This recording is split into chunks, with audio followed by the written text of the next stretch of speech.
Pada hari ini, Indonesia Corruption Watch mendatangi gedung DPR RI guna melaporkan 55 orang pimpinan alat kelengkapan Dewan DPR RI yang diketahui tidak patuh dalam melaporkan LHKPN. Menyidangkan mereka secara terbuka kepada masyarakat dan menjatuhkan sanksi berat kepada mereka. Misalnya, karena mereka adalah pimpinan alat kelengkapan Dewan, mereka bisa dicopot sebagai pimpinan alat kelengkapan Dewan, dan itu tertuang cukup jelas di dalam peraturan kode etik DPR. Setiap anggota DPR harus taat kepada undang-undang. Sanksi berat dengan pemberhentian sementara paling singkat 3 bulan atau ini pemberhentian sebagai anggota. Syarat orang pengen ngetop dalam situasi saat ini tahun politik, paling mudah untuk bisa melever diri adalah tempur sama DPR. Sebanyak 4 pimpinan DPR RI bersama 55 anggota DPR lain dilaporkan oleh ICW atau Indonesian Corruption Watch ke Mahkamah Kehormatan Dewan atau MKD karena diduga tak patuh lapor harta kekayaan penyelenggara negara atau LHKPN. Selain pimpinan DPR, anggota yang tak patuh lapor harta kekayaannya juga berasal dari pimpinan komisi, badan legislasi, badan anggaran, hingga badan urusan rumah tangga. Pada hari ini, Indonesia Corruption Watch mendatangi gedung DPR RI guna melaporkan 55 orang pimpinan alat kelengkapan Dewan DPR RI yang diketahui tidak patuh dalam melaporkan LHKPN. Dalam pengamatan kami, konteks ketidakpatuhan itu ada 3 poin. Yang pertama, yang bersangkutan atau teradu terlambat menyampaikan laporan LHKPN.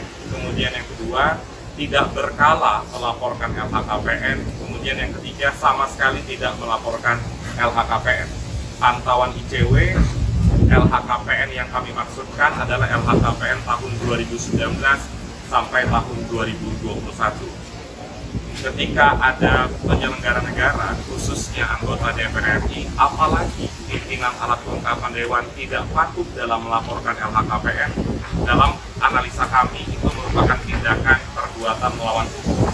Kenapa? Karena mandat untuk kewajiban melaporkan LHKPN itu tertuang secara langsung di dalam Undang-Undang Nomor 28 Tahun 99 yang juga turunannya diatur di dalam Peraturan KPK Nomor 2 Tahun 2020. Ada 2 poin di dalam 2 regulasi itu.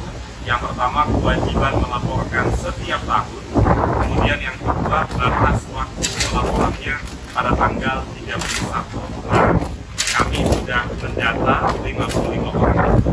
Di antaranya terdiri dari pimpinan DPR ada 4 orang yang diketahui tidak patuh dalam melaporkan LHKPN. Kemudian ada pimpinan komisi yang jumlahnya puluhan orang. Di dalam peraturan kode etik DPR ada kewajiban bagi anggota DPR untuk mematuhi peraturan perundang-undangan. Karena LHKPN adalah mandat dari undang-undang dan mereka tidak patuh, maka kami adukan 55 orang ini ke Mahkamah Kehormatan Dewan. Tentu harapan kami MKD segera memanggil seluruh pimpinan alat kelengkapan Dewan, menyidangkan mereka secara terbuka kepada masyarakat dan menjatuhkan sanksi berat kepada mereka. Misalnya, karena mereka adalah pimpinan alat kelengkapan Dewan, mereka bisa dicopot sebagai pimpinan alat kelengkapan Dewan, dan itu tertuang cukup jelas di dalam peraturan kode etik DPR. Seperti yang diberitakan sebelumnya, Arteria Dahlan, anggota dari Komisi 3 DPR, tidak melaporkan harta kekayaannya selama 3 tahun terakhir. Arteria yang sempat menjadi kontroversi karena memiliki 5 mobil mewah dengan nomor plat polisi yang sama, terakhir melaporkan hartanya pada tahun 2019. Arteria merupakan salah satu anggota fraksi dari PDIP. Tercatat dari laporan ICW, PDIP merupakan partai penyumbang terbanyak anggota dewan yang tak melaporkan LHKPN. Arya Bima, politikus dari PDIP, menuding bahwa pelaporan dari ICW ini hanya untuk mencari panggung di tahun politik. Tapi sekali lagi saya yakin bahwa teman-teman bukan sengaja tidak melaporkan, Tapi mungkin pelaporan itu juga bukan yang mudah. Kalau saya nggak punya PT, nggak punya perusahaan, cepet. Karena kan bolak-balik, Mas. Mengisinya kan lama. Dan itu harus diisi tiap tahun. Jadi saya yakin teman-teman yang dilaporkan ICW pun bukan ada kehendak subjektif yang negatif untuk tidak lapor. Memang tidak mudah. Perubahan-perubahan tentang LHKPN ini sesuatu yang butuh proses. Mungkin dari situ belum lengkap, apalagi ini kan baru bulan April ya. April, Januari, Februari, Maret, April ya kan. Masih ada waktu hampir 8 bulan lagi untuk tahun ini. Jadi saya tidak melihat itu sebagai persoalan yang serius. Tapi memang kalau pengen ngetop dan pengen dapat berita hebat, jelek-jelekin DPR. Syarat orang pengen ngetop dalam situasi saat ini tahun politik, paling mudah untuk bisa meleverage diri adalah tempur sama DPR. Para pihak yang tidak patuh LHKPN diduga melanggar Undang-Undang Nomor 28 Tahun 1999 tentang penyelenggaraan negara yang bersih dan bebas dari korupsi, kolusi, dan nepotisme. ICW meminta agar MKD segera menyidangkan para pihak terlapor dalam kasus tersebut dan jika terbukti harus dijatuhi sanksi berat berupa pencopotan.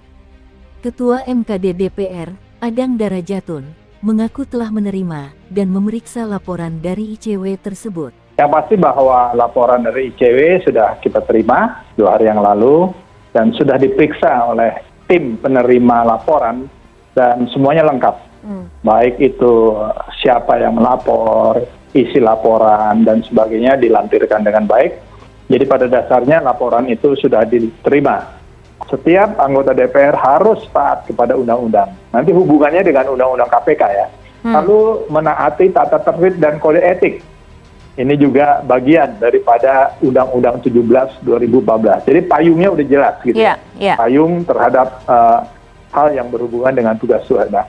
Lalu kita masuk juga kepada pasal selanjutnya ya, di dalam undang-undang tersebut bahwa apabila terjadi suatu proses yang dilaporkan ICW tadi itu ada sesuatu yang memang dilanggar, ya ada suatu proses, yaitu jenis sanksi ya, baik itu teguran lisan, teguran tertulis, dan diberhentikan dan dari pimpinan alat kelengkapan dewan. Jadi kita sudah membuat matriks gitu ya.